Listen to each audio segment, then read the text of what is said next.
seria a definição geral desse subjetivismo.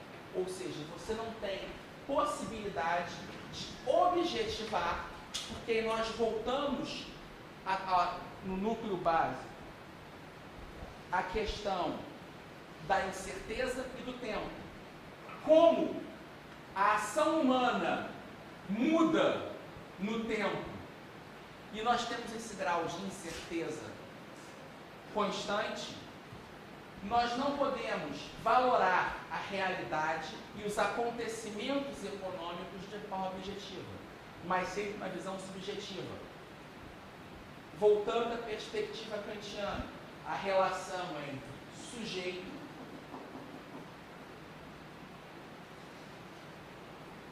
e objeto. A perspectiva objetiva, ela tenta entender a realidade pela lógica do objeto. O conhecimento é possível. Eu vou entender o computador tal como ele é em sua computadosidade. A perspectiva subjetiva vai dizer que o meu conhecimento do computador não é tal qual ele é enquanto um computador, mas a minha percepção de sujeito relacionada ao objeto. O caráter individual, a preferência pessoal, a minha forma de enxergar,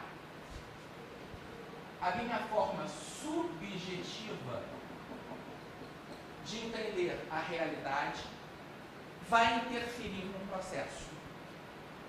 Então você não pode entender, por exemplo, no campo econômico, o sistema de preços tal como ele é. Você entende o sistema de preço sempre nessa inter-relação entre o que ele é e o que os sujeitos econômicos fazem ele ser.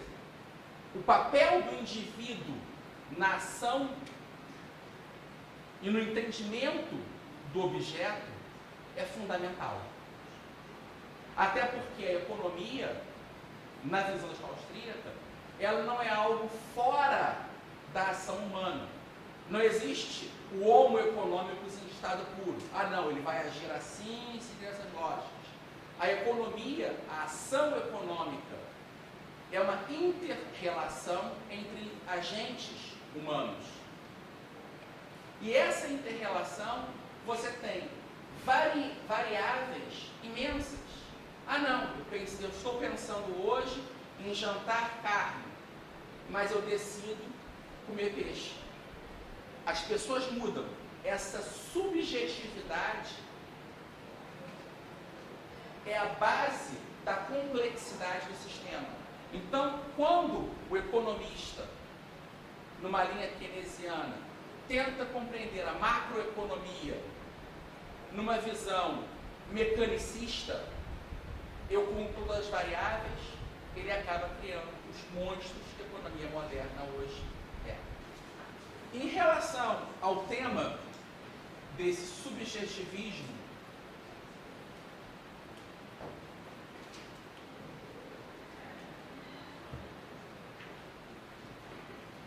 eu volto aqui uma citação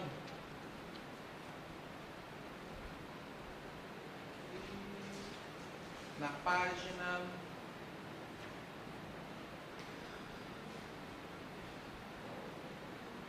aqui.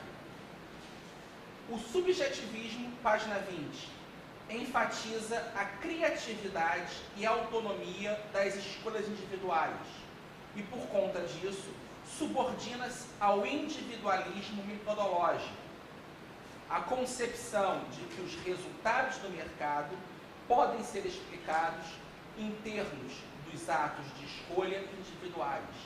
Para os austríacos, a teoria econômica deve considerar prioritariamente o emaranhado de fatores que explicam as escolhas e não limitar-se às simples interações entre variáveis objetivas.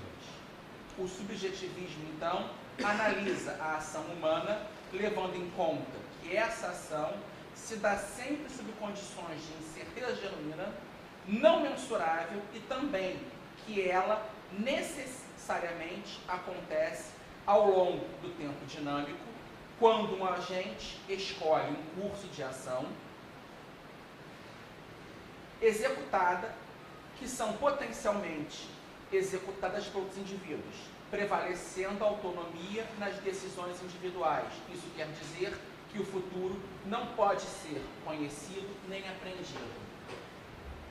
Eu falei para vocês que a minha grande preocupação, mais do que passar conteúdo, eu acho que nessas aulas, principalmente na aula de hoje, eu não teria condições de passar mais conteúdo do que o próprio livro do professor Iori fala. Então, a minha preocupação principal é fazer algumas indicações bibliográficas. Eu acho que, nesse aspecto de hoje, o livro do professor Birata Iori vai fazer uma relação entre essa tríade básica, ação, tempo, incerteza, e esses fatores de propagação da teoria: utilidade marginal, subjetivismo, incerteza genuína, e as ordens espontâneas versus as ordens dirigidas. O segundo livro que eu aconselhei a vocês é o Ação Humana. De certa forma, esse livro de Mises, ele vai sintetizar muito do conhecimento anterior da escola austríaca. É importante lermos Menger, Bombaverk, são autores fundamentais.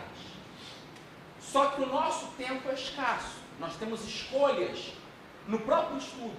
O ato de estudo é um ato de ação humana. A escassez existe diante de fins múltiplos. Exemplo, eu tenho uma quantidade de dinheiro para comprar livros, eu tenho um tempo para ler esses livros. O que eu posso fazer? Vou começar lendo historicamente, Menger, é importante. Só que o Ação Humana, a teoria da exploração do socialismo, de Bombaverk, está condensada aqui. Toda a teoria que forma a escola austríaca, a ideia da utilidade marginal, tal como vista por Menger, está em Mises. Então, eu não creio que, no primeiro momento, seja importante voltar a esses autores. E aí eu faço para quem quiser ter uma visão histórica de como esses autores entenderam a escola austríaca, o Mises publicou há algum tempo o livro Economia do Individualismo, do Rodrigo Constantino, que ele trata no primeiro capítulo a obra do Menger, no segundo Bombaverk e o terceiro Mises. Eu creio que uma boa introdução para Bombaverk e Menger, o livro do Constantino dá essa resposta. E num momento muito posterior, para entender alguns aspectos mais específicos como esses autores explicam a teoria austríaca, podemos voltar a eles, mas com a ação humana.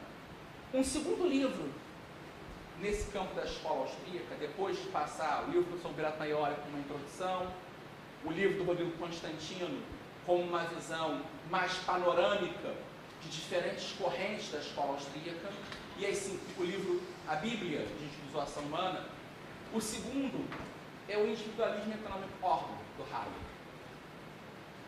E esse livro, logo no primeiro capítulo, que ele vai discutir individualismo verdadeiro e falso, ele já aponta como devemos entender essa noção subjetiva, do individualismo metodológico da escola austríaca.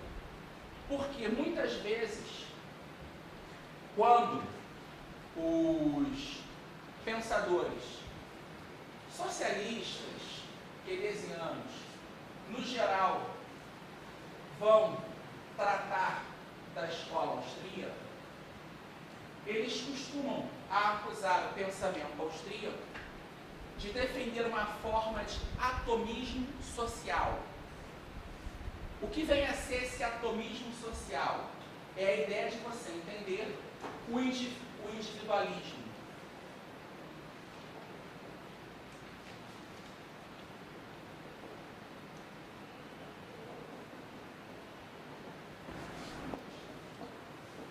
Que seria o falso individualismo. É você entender que os agentes econômicos são como Robinson Crusoe, homens isolados. Ludwig von Mises, nas suas construções imaginárias, utiliza a visão do Robinson Crusoe, o homem sozinho, para explicar a ação humana de como seria o homem em estado puro. No entanto, esse indivíduo, por ele só, não existe. A visão do Hayek, nesse aspecto, de um individualismo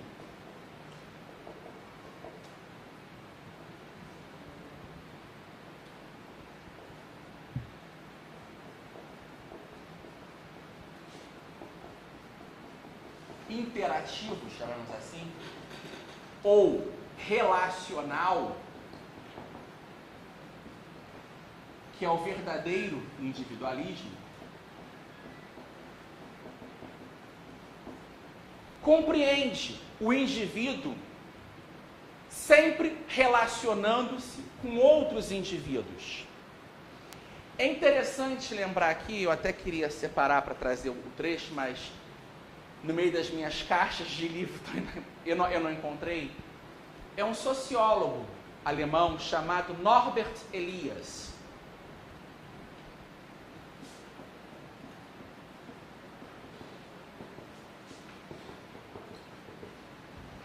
Que tem um livrinho em português, lançado pela Zahar, chamado A Sociedade dos Indivíduos. E é uma questão muito complicada para os sociólogos discutirem essa relação do indivíduo com a sociedade. Porque a maioria das escolas sociológicas tendem a ter uma visão holista. Eles entendem a sociedade como um todo, um complexo, e não importa o papel do indivíduo. O que o Norbert Elias tenta fazer nesse livro? Demonstrar que o conceito de sociedade seria impossível sem o conceito de indivíduo. Não existe sociedade sem indivíduos. E ao mesmo tempo ele mostra que esses indivíduos não são indivíduos atomizados. Eles não são indivíduos que podem agir por si só. Nenhum indivíduo no mundo de hoje viveria por ele mesmo. Ele necessita interagir com outros. Então é impossível também se pensar no indivíduo fora de um contexto de sociedade. Ele dá o exemplo, mesmo Robinson Crusoe, numa ilha deserta, sozinho, ele é um indivíduo que traz uma série de valores. Quem foi Robinson Crusoe? Um inglês do século XVIII, que tinha certos valores, aí ele acreditava. Então nós carregamos uma bagagem cultural de experiências de interação com outros indivíduos, uma bagagem cultural, na visão do Hayek, criada através dessa interação entre diversos indivíduos, num processo de longa duração evolutivo, de uma visão de uma moralidade evolutiva, de uma ordem social evolutiva. Eu vou trabalhar isso um pouco melhor na segunda parte da aula, quando se entrar na discussão das ordens espontâneas e das ordens artificiais.